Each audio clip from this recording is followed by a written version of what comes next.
is lurking off our coasts, and hardly anybody suspects anything. A rusting legacy of the past, ticking time bomb clocks. This threat on the beds of the oceans is known to only a few experts worldwide. It's a race against time. But can we win the race?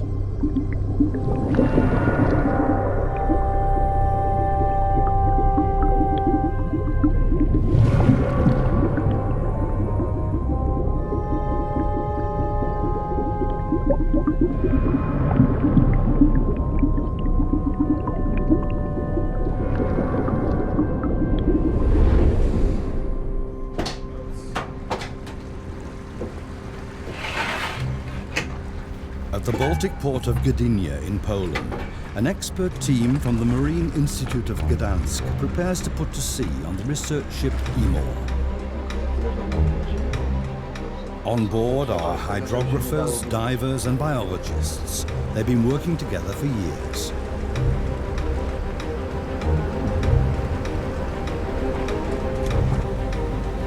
Their destination lies in the Bay of Gdansk, just half an hour's sailing time from the port, to a site where in 1999 they made an alarming discovery.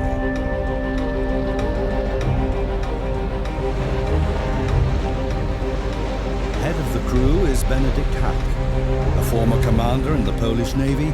He's an uncomfortable warning voice in official ears.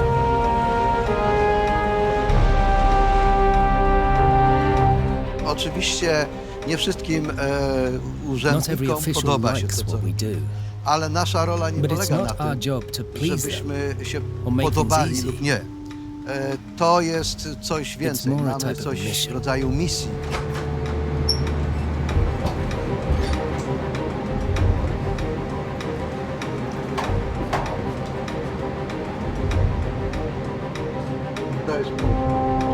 Okej.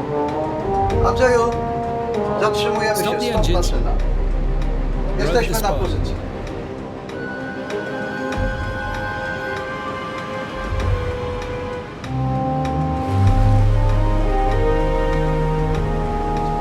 Benedict Hack has been sailing to these coordinates for na years. właściwą pozycję i wtedy The position zejdziecie lies na dół just 2 kilometers off w the celu Polish coast. zrobienia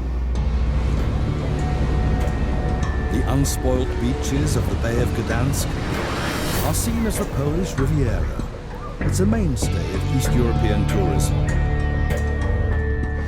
Over 2 million Europeans spend their summer holidays here every year.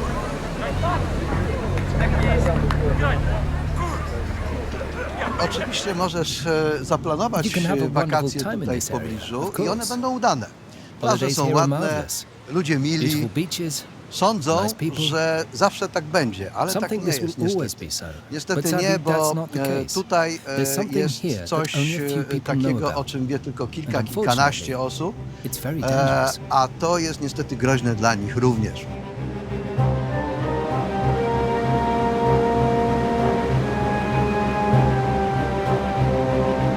The ship picks up speed to do a sonar scan of the seabed. Ładnie idzie się już całym środkiem. Tam chyba widać nawet lepiej tam to, wiesz, na to. Gradually, the sonar images reveal what it is that's threatening the nearby seaside idyll. A relic from the past. The wreck of the German hospital ship Stuttgart, nearly 170 meters long. In the autumn of 1943, the ship lay at anchor in Gdynia, which had been renamed Gotenhafen by the occupying Germans, ready to take on wounded German soldiers from the Eastern Front. On the morning of the 9th of October, the crews of the American 8th Air Force in England were operational. 378 bombers took off from their bases.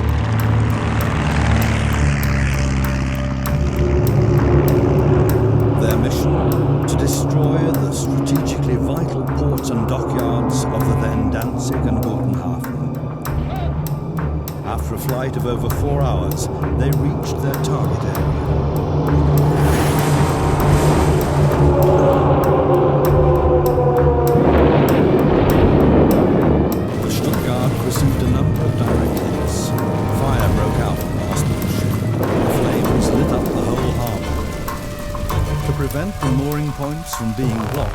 the Stuttgart was towed out to sea and sunk in the bay.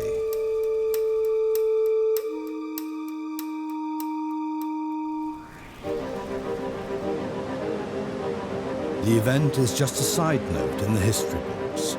The wreck and its position fell into oblivion.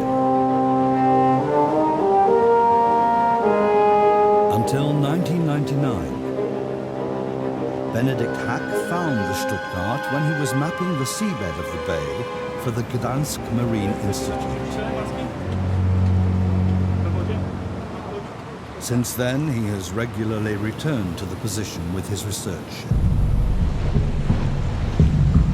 To monitor the condition of the 70-year-old wreck precisely, divers are braving the ice-cold waters of the Baltic.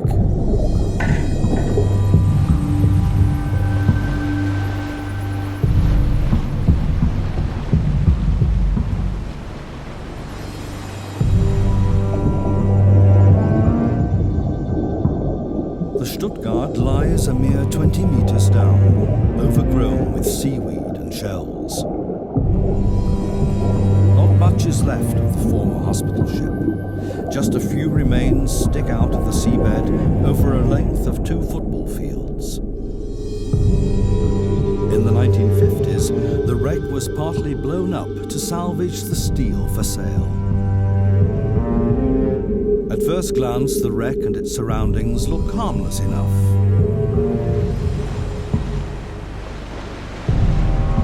Uwaga!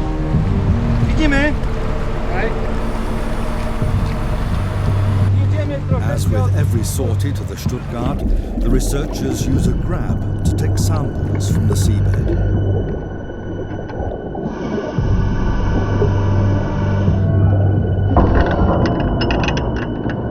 Even the first sample, as it's slowly brought up, reveals why Benedict Hack is so worried. Viscous drops of oil run out of the grab. The researchers call them the black tears of the sea.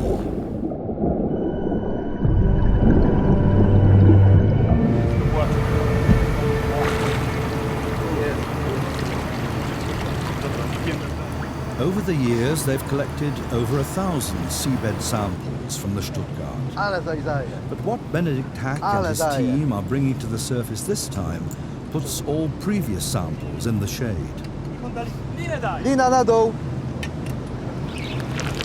An evil-smelling, sticky mass containing very little sand and all the more heavy oil.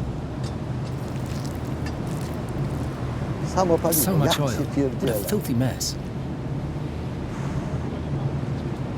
Wow. Nigdy nie widziałem Really czegoś podobnego. unbelievable. I've honestly never seen nie było anything like it here before. takiej brzydko pachnącej What a mazi stink. na dnie. The researchers will inspect the mud more closely in the laboratory. Sugeruję, że jesteśmy na krawędzi katastrofy ekologicznej i że w zasadzie już tutaj się nic nie da zrobić. Tu życia żadnego być nie może. To jest po prostu całkowite skażenie, całkowita eliminacja jakichkolwiek form życia. Benedict Hack intends to take another 200 seabed samples in order to be able to assess the extent of the pollution in the Bay of Gdansk. Is the Stuttgart just a tragic one-off case? What about all the other wrecks from the Second World War? Do they pose a threat to the environment?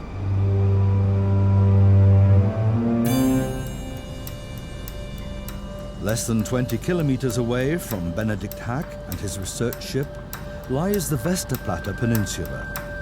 It was right here on the 1st of September 1939 that the Second World War broke out.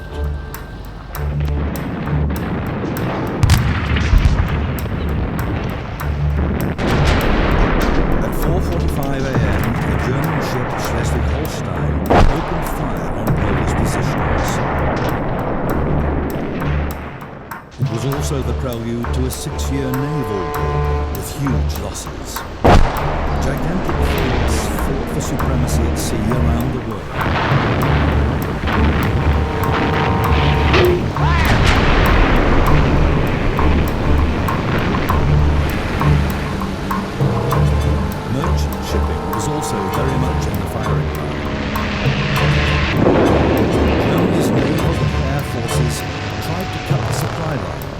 Allied troops.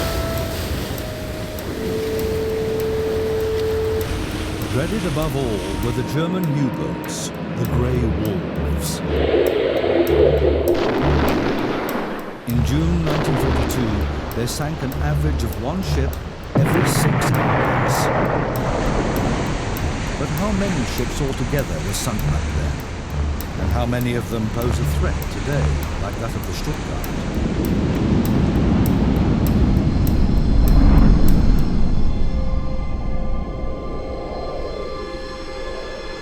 These questions take us to Tampa, on the Gulf of Mexico in Florida. Every year, representatives of the US Coast Guard, scientists and salvage experts come together for the Clean Gulf Conference, a forum of the leading minds and companies involved in combating oil spills at sea. They include Dagmar Schmidt-Edkin, an American biologist in worldwide demand. Back in 2004, she was commissioned to find out how many dangerous wrecks lie in our oceans. I collected data on different wrecks in different places, including a number of German databases, which I translated from German into English, and some of those were based on, which U-boat had sunk which vessels. For 2 months, Dagmar Schmidt-Edkin meticulously searched through archives and gathered data worldwide. From all the shipwrecks she inspected, from sonar pictures like these, she included only those with combustion engines of over 400 gross registered tons and over 150 gross registered tons for tankers. So I found 8,500 and something wrecks worldwide, and about 3/4 of those were World War II related. It was a surprise, They're lying outside ports, at the sites of naval battles and along trade routes. The precise number of wrecks from the Second World War is 6,338. Whether Italian freighters in the Red Sea or Japanese battleships in the Pacific, 6 years of war were responsible for the majority of all wrecks in the last 100 years of navigation. Sunk with the ships were tons of fuel and freight crude oil, stored in tanks in the ship's steel hulls. But no one knows exactly how much oil is involved. So Dagmar Schmidt-Edkin first produced an estimate for all large wrecks with combustion engines. If I had no information, I looked at the size of the vessel and the type of vessel, a tanker or a non-tank vessel, like a bulk carrier or a victory ship or something like that. And I assumed, well, let's say at least 10% of the oil may still be on there, maybe 90%, maybe all, we don't know. So I have a range of values. So I estimated, using that methodology, estimated about 2.5 to 25 million tons of oil could potentially be on these wrecks. And that was something of concern because they could potentially leak out and cause the same kinds of damages we see in other oil spills that occur now. One of the most serious catastrophes so far. The oil tanker Exxon Valdez ran aground off Alaska in 1989 and lost over 37,000 tons of crude oil. A mere fraction of the amount of oil lying dormant in the wrecks from the Second World War. According to Dagmar Schmidt-Edkin's study, these wrecks could still hold up to 15 million tons of oil, 400 times the amount the Exxon Valdez spilled into the sea. I presented my results on the numbers, and the reaction was, this is too big a problem and we can't deal with it. At least here in the United States, but also in other parts of the world. We're sort of buried. It's too complicated. We're not going to be able to deal with it. It's too expensive, and so there's nothing we can do. Dagmar Schmidt-Edkin's survey has been known for more than 12 years. For more than 12 years, experts have been discussing the problem at conferences. Virtually nothing has been done. This delay has fatal consequences. Some ships have already started to leak because no one has done anything about the toxic contents of the ships, and the tanks are now rusting through. A great many wrecks from the Second World War lie off the east coast of the United States.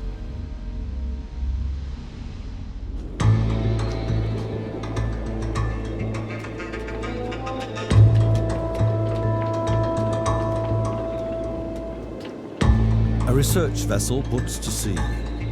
It's from the US National Oceanic and Atmospheric Administration, known as NOAA. The researchers regularly look for lost ships from the Second World War, as here off of North Carolina.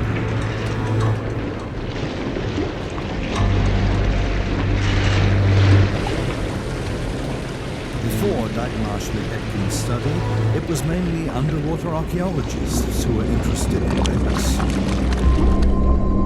Increasingly, the researchers at NOAA are realizing they know far too little about the sunken ships of the Second World War.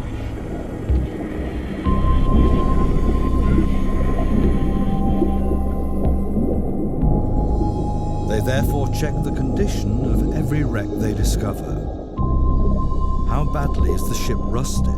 Is it losing oil?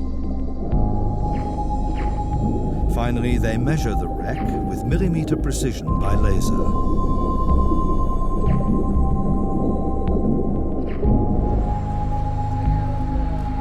One of the principal goals of the administration is to protect the environment. At NOAA headquarters in Maryland, marine researcher Lisa Simons is responsible for monitoring wrecks in US waters. She was alarmed by Dagmar Schmidt-Etkin's study. She hadn't realized that there were so many wrecks containing millions of tons of fuel.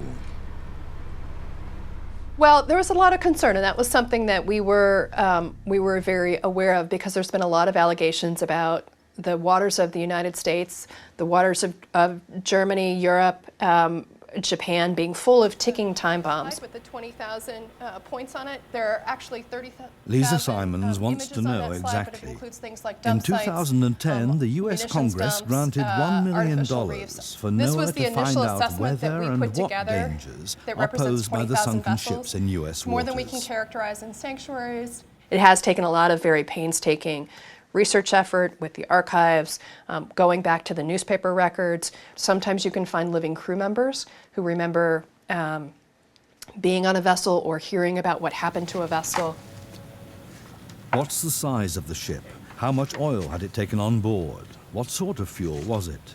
Using 21 separate criteria, they're ranking the wrecks off the US coasts in terms of risk.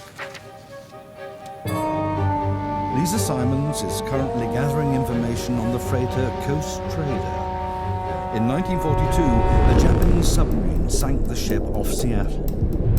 According to the records they found, there could still be 1,000 tons of fuel on board. And there's the edge of a hatch with the combing. Okay. Look at the decking there. You see how that's But failed? such information can be unreliable or simply wrong. Sometimes the researchers can test their assumptions with underwater robots. With the Coast Trader, they're particularly interested in the point where the torpedoes struck the ship. The damage is a lot worse than they assume. The ship must have lost a substantial amount of oil as it sank. Well, is this a winch? So this wreck now seems less of a danger than feared. Okay. Other ships, though, could just as well contain a lot more oil than calculated. The problem is they don't have the means to examine all the wrecks with underwater robots. Even with the Coast Trader, though, the potential danger is far from averted. The researchers suspect that its tanks might still hold 400 tons of oil. Specialists simulate on the computer what could happen if the toxic freight leaked. The first scenario, all 400 tons spill out. Great stretches of nature reserve on the Pacific coast will be contaminated. Altogether, they work through 200 simulations, with varying wind directions and amounts of oil, in a bid to assess the threat and devise possible deployment plans for the worst-case scenarios. Hey Lisa, pull up the seat, I'll show you what we're working on. Okay, you've got the The results numbers for are Coast worrying. Trader? Yeah, They put the coast trader in a higher risk category because in most of the simulations the oil slick reaches the coast. Lisa Simons knows what that means. When the freighter was sunk in 1942, the beaches were covered in oil. We've got the Macaw Reservation. During World War II, the population was very used to having oil on the beaches, as well as having other detritus from war. And adults would go and check the beaches before they would allow kids down to the beaches. People kept cans of kerosene and baby oil outside their back doors to basically wipe off their feet if they had been walking along the surf. So I don't know that that's something that people are going to accept as a way of life if that becomes an ongoing issue, whether it's here or any place else in the world. The researchers examined 573 major shipwrecks more closely. For 87 of them, they produced detailed reports. 36 would be a threat if all their oil leaked out. And 5 wrecks from the Second World War are rated in the highest risk category, with catastrophic results should just one tank leak. The target audience, though, is the United States Coast Guard. These are the wrecks in your area of concern that we did an analysis of. This is what our findings are. These are the wrecks that we recommend that you put into active monitoring, and it's up to the U.S. Coast Guard to determine whether or not they want to do an in-water assessment and then determine whether or not they want to remove the fuel.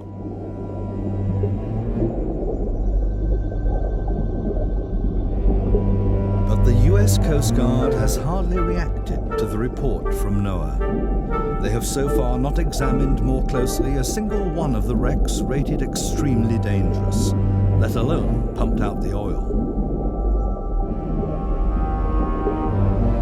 Instead, the watchword is wait and see. And not just in the USA. A perilous playing for time.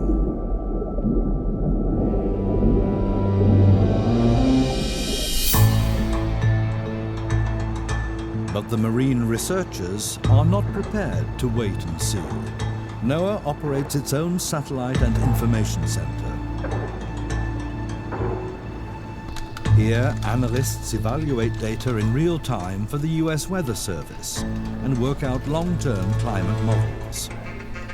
They also monitor the surface of the oceans around the clock, on the lookout for oil spills. The experts can recognize even the smallest irregularities from the radar images with the naked eye, like this ship on the high seas. Since NOAA's risk analysis, they pay special attention to the areas in which potentially dangerous wrecks are sighted. Above one Second World War wreck, which is not in the high-risk group, the analyst notices an unusual pattern, probably oil. He marks the dark patch in order to measure it. It's 9 kilometers long and 150 meters wide, an area of about 1.5 square kilometers. He immediately sends the finding to Lisa Simons. The wreck is no stranger to her. Oil slicks are regularly spotted over the Coimbra, a tanker that's broken up. Steve, we need to talk about Coimbra again. Despite this, the Coast Guard has so far no plans to pump the oil out of the wreck, because it lies 50 kilometers off the coast.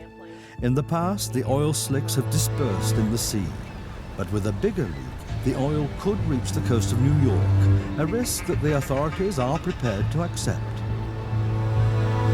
It is a question of money, but for some people, they're more concerned about trying to deal with their issues now than a potential threat. Salvaging oil from sunken ships is possible, but expensive. That was seen in 2015 when the Russian trawler Oleg Naidenov caught fire and sank off the island of Gran Canaria. Salvage companies pumped out over 1,000 tons of oil, which had gone down with the ship. A technically demanding undertaking, because the wreck lies at a depth of over 2,700 meters. The cost, 30 million euros.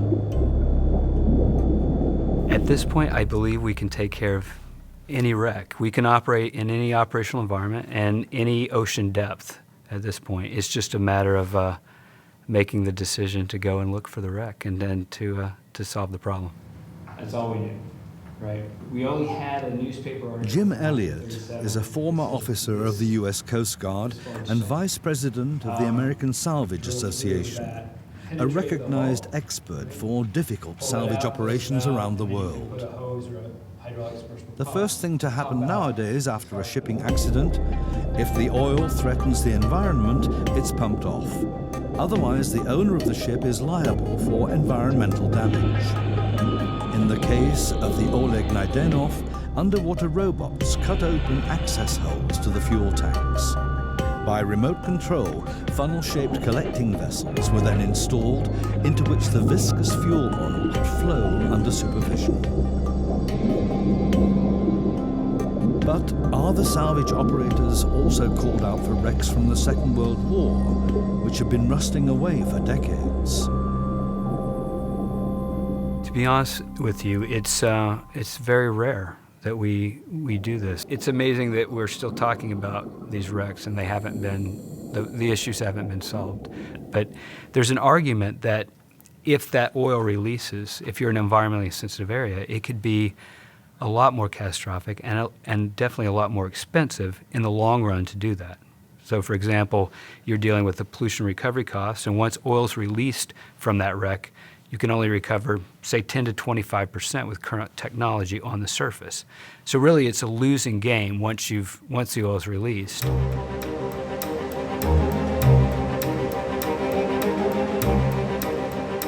The Bay of Gdansk is one of the losers here.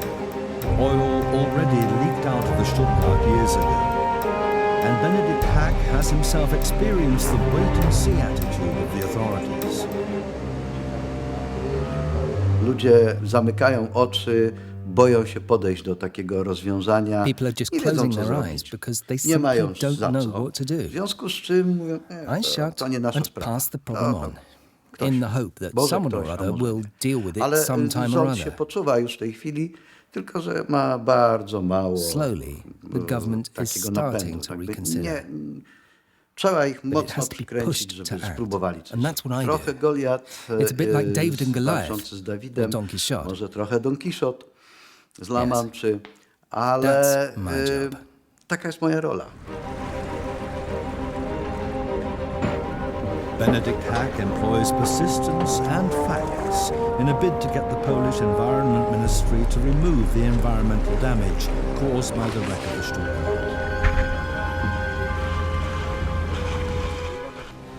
Chemists are to analyze the seabed samples he's collected from around the wreck. For 2 months, crates of new samples land in the Institute's laboratory every day. The chemical content of more than 200 plastic sacks of oil-contaminated sediment is being determined here. The findings are alarming. The pollution is much more serious than assumed. Some Environment Ministry thresholds for cancer-causing substances in the seabed are exceeded over 1,000-fold. To był szok.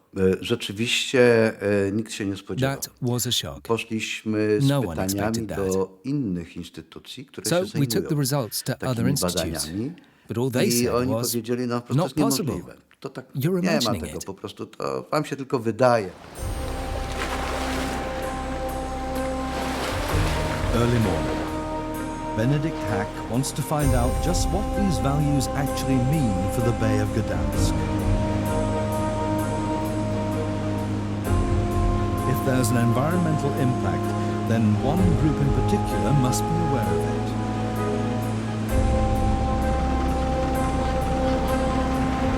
Fishing in the Bay of Gdansk. For centuries, that's meant hard manual labor in small boats. Family businesses in which knowledge about the best fishing grounds is handed down from father to son. Wrecks are especially popular with fishermen. They're a sort of artificial reef and offer marine life protection against enemies. Benedict Hack is therefore sure that the fishermen are also casting their nets around the Stuttgart. Smoła, tak? Pływa. And he's right. The fishermen confirmed that just 2 days earlier, there was an intensive smell of oil at the site of the wreck. They've sometimes caught plaice in their nets there, they say, that have been sticky with oil or burnt by it. They don't land them, but throw them right back in the water. A dużo jest takich ryb, które są... Było więcej, teraz jest mniej. To są tak dobre ryby, że warto je sprzedawać, ponieważ do ich smażenia nie trzeba używać oleju. Ten olej mają w sobie. Krótko mówiąc, jest to krótki żart, ale rzeczywiście te ryby są zanieczyszczone, ponieważ one żywią się zanieczyszczonym pokarmem, który jest w tej ofercie. To jest niebezpieczne, dlatego że ryby jedzą zanieczyszczone zwierzątka, małże, my jemy ryby i w końcowym efekcie to my chorujemy. Benedict Hack is working on his final report for the Polish Environment Ministry. With the data he's collected in the laboratory and from the fishermen, he hopes he'll finally be able to persuade the authorities to tackle the unsolved and hazardous problem of the contaminated seabed. Patrzą na mnie jak na wroga. Dlaczego? No bo ja mówię im, tam jest niebezpiecznie, tam jest zanieczyszczenie, a oni mówią, ale tego nie widać. Nikt tego nie wie, to tylko ty wiesz. Tylko ty wiesz, może ktoś jeszcze, a tak pozostali nie wiedzą o tym. To niech to tam sobie będzie.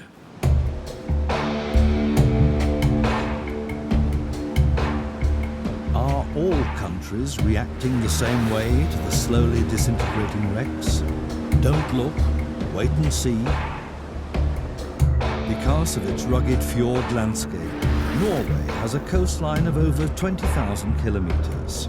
Oil escaping here would be an even greater catastrophe than elsewhere. That's why the Norwegian coastal authorities have adopted a different strategy. Hans Petter Mortensholm is in charge of all wrecks off Norway.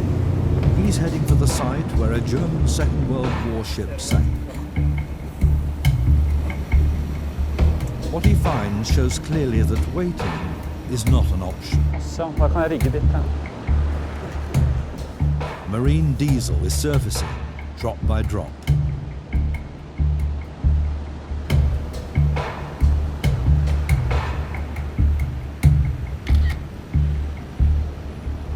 People in Norway along the coastline, I think they are used to seeing oil on the surface from the shipwrecks. Nazi warships discovered along the entire coastline started steaming up the Norwegian fjords. These are the long-term effects of one of the biggest military operations of the Second World War. The invasion of Norway by German forces in April 1940. A British counter-offensive led to fierce sea battles, especially for the port of Narvik. The Allied formation sank 10 German destroyers. Altogether, the German Navy lost a third of its total fleet in the battles around Norway.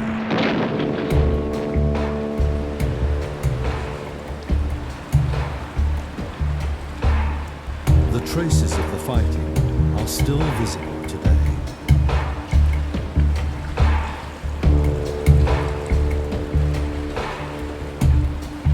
Some of the German wrecks lie directly on the coast, like the destroyer Georg Thiele. During the Second World War, some 900 ships were sunk in Norwegian waters. The Norwegian Coastal Authority has classed 29 of them as extremely dangerous because of the fuel on board. The wrecks are a magnet for divers, even though, perhaps because, they're war graves. More than 4,000 sailors on both sides were killed in the sea battles. What very few of the divers realize is that the wrecks are an ecological time bomb, relentlessly ticking away. Again and again, oil leaks out of one or the other.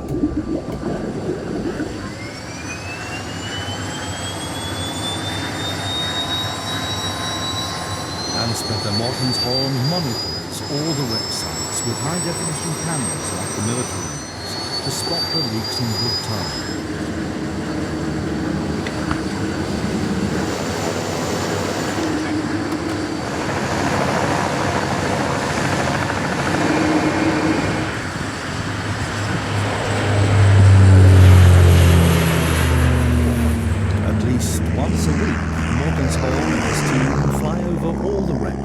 As dangerous. Today's destination is the Oslo fjord. A fifth of Norway's population lives close to this narrow estuary. An oil spill here would reach land in no time.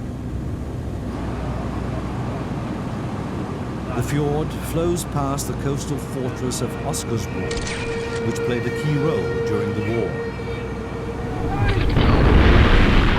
In 1940, its guns sank the heavy cruiser Blücher. In the narrow fjord, the German ship was an easy target and sank with over 1,400 tons of fuel on board.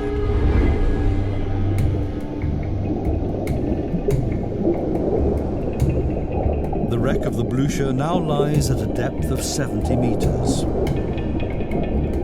What's not visible is that it now contains only a fraction of its original load of fuel.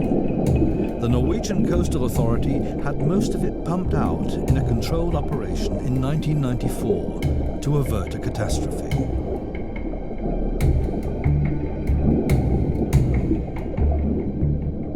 There is still some left, about 40-50 estimated cubics of diesel, because they didn't empty the tanks close to the ammunition storage rooms due to the risk. And in addition, when you empty a wreck of remaining oil, you will always have small pockets with diesel still in the wreck.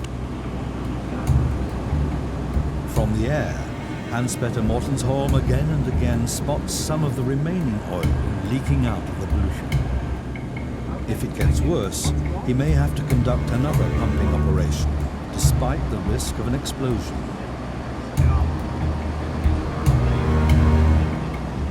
We also react because something is starting to leak more, but we have also emptied wrecks because of a risk they might pose in maybe 10 to 20 years. And the reason why we do these kind of measures now is mainly due to the corrosion. In 10 to 20 years it might be too late to do any physical operations on the wreck.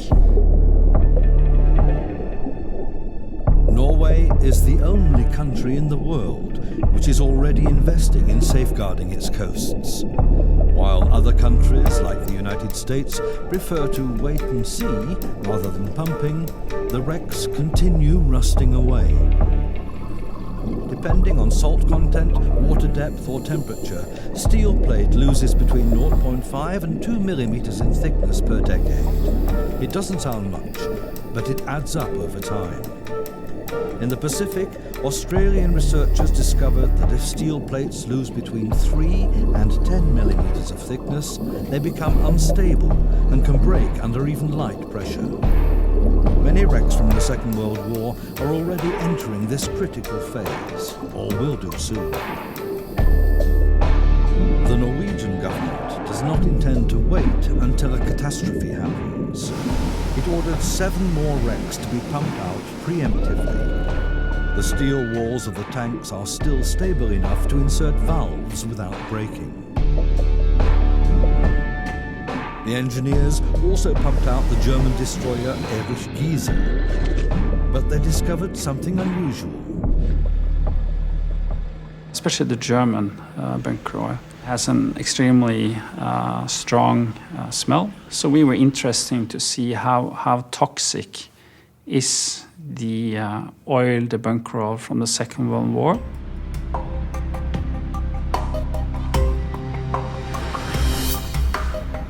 Hans-Petter Mortensholm sent a sample for analysis to Trondheim, to one of the world's leading laboratories for analyzing marine oils. Oil slicks in Norway are so devastating because the oil is hard to deal with in the icy Arctic waters. The cold means it hardly disperses.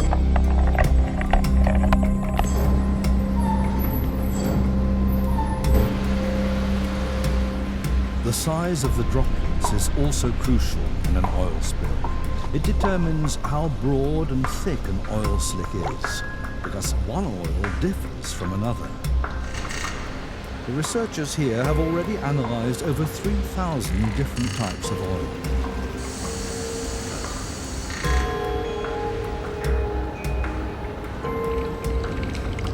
At first, analysing the fuel pumped out of the German destroyer Erich Giese looked like a routine assignment. An early test simulated whether and how far the oil mixes with water in wave swirls. The sample had to rotate in this device for 24 hours.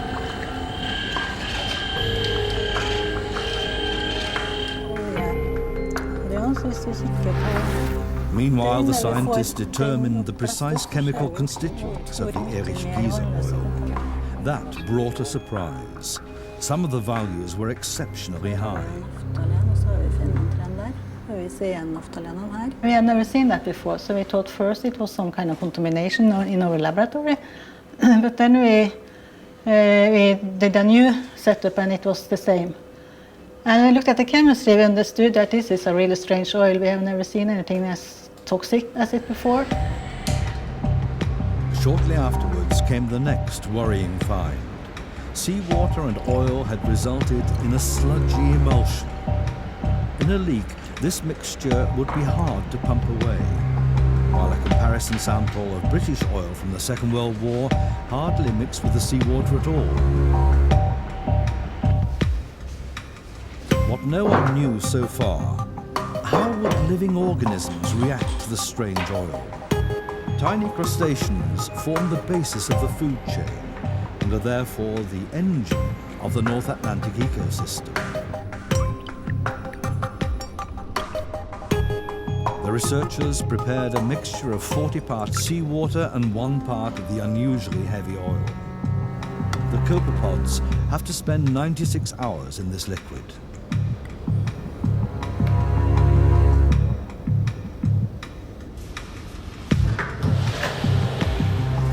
After 4 days, the results were clear. All the crustaceans were either dead or virtually paralyzed. It was a mystery to the researchers why this oil was so exceptionally toxic. De tyske oljene, de var jo veldig spesielle, så nå har vi jo begynt å kikke litt I litteraturen. They looked for more information and stumbled across an American intelligence report from 1945.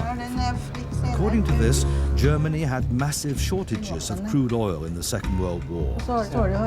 As an alternative, oil was produced from coal, a process resulting in a much more dangerous fuel than conventionally refined oil. It has a high potential for actually causing adverse effects on the biota.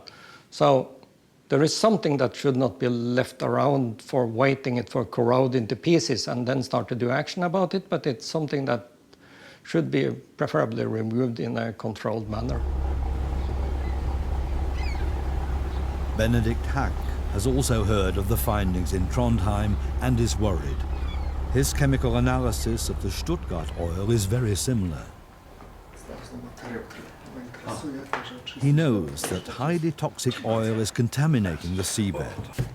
What he doesn't know is how many tons of it have leaked into the Bay of Gdansk since the sinking of the Stuttgart.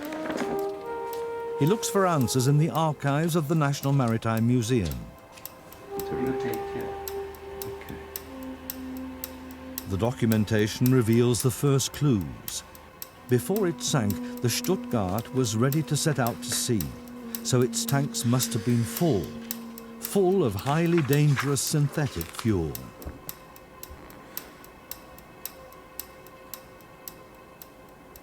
Cały ten olej wylał się do morza. This heavy oil simply spilled into the sea and sank immediately to the seabed. No myślę, According to my że research, czystego it was paliwa between było 850 gdzieś and około 1,000 tons. 850 That's an tysiąc awful ton. lot. To jest bardzo dużo. And this amount is spreading further and further, as the results of all his seabed samples show. When Benedict Hack found the wreck in 1999, 25,000 square meters of seabed were contaminated. 10 years later, it was already 32,000 square meters. And the rate of spreading is accelerating. The oil is flowing down an underwater slope. In the meantime, an area of over 50-foot rock beaches is affected. Benedict Hack knows that a solution has to be found for 450,000 cubic meters of seabed. Jeżeli byśmy wzięli ten grunt, if we raise the remains of the wreck and the contaminated seabed and then remove it all, it will cost hundreds of millions of euros. And we'll have the problem of where to put it. But if we seal the site with sand, cover it with a sort of sarcophagus, then we're talking of a sum of maybe 15 to 20 million euros. 20–15 milionów. Benedict Hack believes it will be worth it, so the ecosystem of the Bay of Gdansk could recover. I z pieniędzmi jest jak zawsze nie tak, jakbyśmy But with money it's always the same. There's not enough of it. Urzędy so bronią the authorities się, take cover and push the problem away. Mówią, nie. They say no. To tak nie działa, my nie mamy pieniędzy, my mamy puste kieszenie, a ty przychodzisz do nas i mówisz, daj nam dużo pieniędzy. Sadly, that's how it is. To tak niestety jest.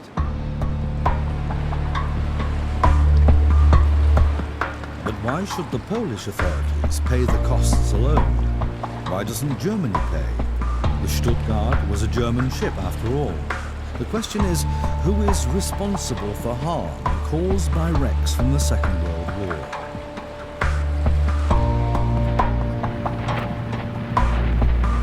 At the University of Hamburg, a professor of international maritime law has been addressing this sensitive issue for years. Henning Jessen is one of the few experts worldwide who are well versed in this complicated legal position. Es gibt keine There is no anwendbaren völkerrechtlichen international Vertrag agreement zur Behandlung applicable von to war Kriegswracks. wreckage. It's a legal Insofern ist es situation that's eine unsettled. ungeklärte You could say Rechtslage, it's a grey man kann es area. auch als Grauzone bezeichnen. The generally recognized view, according to Jessen, is that a warship belongs to what's called the flag state, whose flag the ship was fighting, even if it sank and became a wreck in the coastal waters of another state. Shouldn't then the owner also be responsible for damage from oil spills? Wenn es in einer kriegerischen Auseinandersetzung gesunken ist, es wurde beschossen, torpediert und ist deshalb gesunken, oder es wurde durch die eigenen Besatzungsmitglieder versenkt in einer aussichtslosen Lage, dann gilt eigentlich nach dem anwendbaren Kriegsrecht, dass keine Haftungsfolgen entstehen können, weil es im Wege einer kriegerischen Auseinandersetzung vom Schiff zum Wrack geworden ist. In other words, a flag state like Germany, to which the ships still belong, can legally extricate itself from the matter and pass the costs on to those suffering the damage.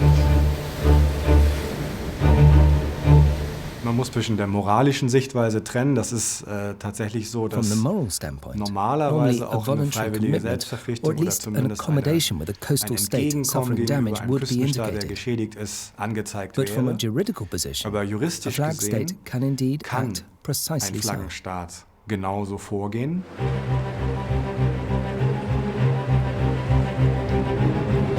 No state wants to create legal precedents. Benedict Hack has also come across this attitude when he's talked to German colleagues about the unsettled problem of the Stuttgart in the Bay of Gdansk. Ja mówię im, słuchajcie, mamy wasze wraki. Hey, we've got some wrecks of yours. And they say, is there any gold? Jest złoto na nich? No, nie ma. There's none. No to jest wasz problem. Jakby było złoto, to by był nasz problem. Czyli after 70 years, po it's no longer a German to już problem, nie jest problem, but ours. To już jest nasz problem. And the Stuttgart is only one of the problems. As Benedict Hack well knows, in the Bay of Gdansk alone, there are over 30 wrecks from the Second World War. He's particularly worried about the German supply ship Franklin that was sunk by the Soviet Air Force shortly before the end of the war. A direct hit blew a huge hole in the ship, but the oil tanks remained intact.